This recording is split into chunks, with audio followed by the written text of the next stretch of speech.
Mesdames et messieurs, bienvenue dans notre bulletin d'information.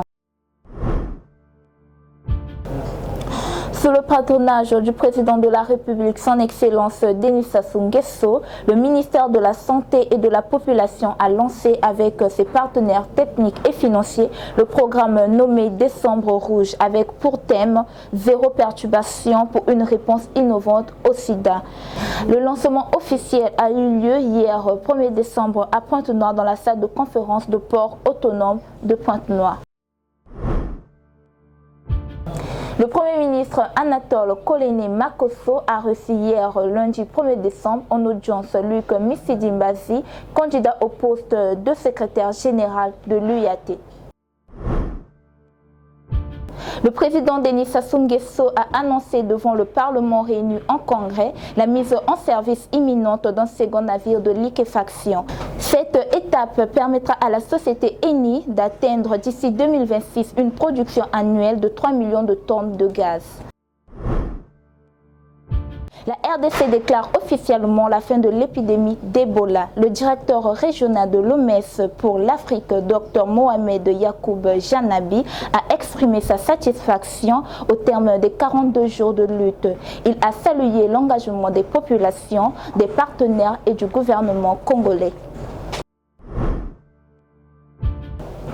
RDC, suspension de la grève dans la province de Mouika, conjointe au paiement des enseignants. La décision a été annoncée par le directeur provincial de l'EPST, Dioringandu Mwana Lukengo.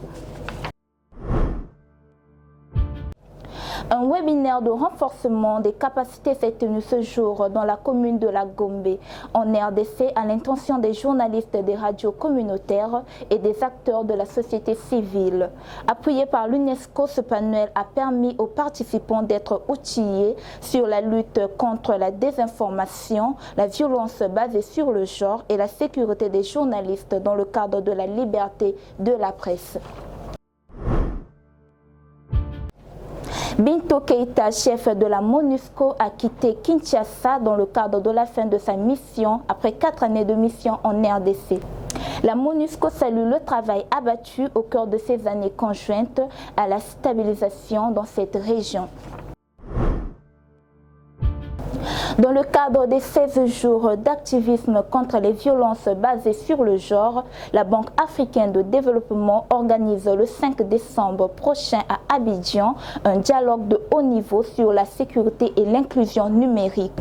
Le thème retenu est autonomiser les femmes en ligne, créer des espaces numériques sûrs et inclusifs.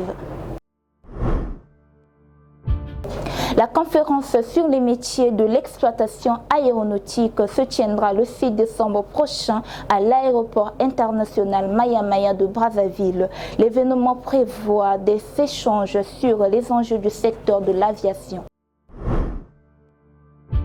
Enfin, sur la culture, la star congolaise J.B. Mpiana est attendue prochainement à Brazzaville pour un concert exceptionnel le 5 décembre à l'hôtel Radisson Blu. Merci mesdames et messieurs de nous avoir suivis. C'était l'essentiel de l'information. On se dit à la prochaine sur Congo Culture.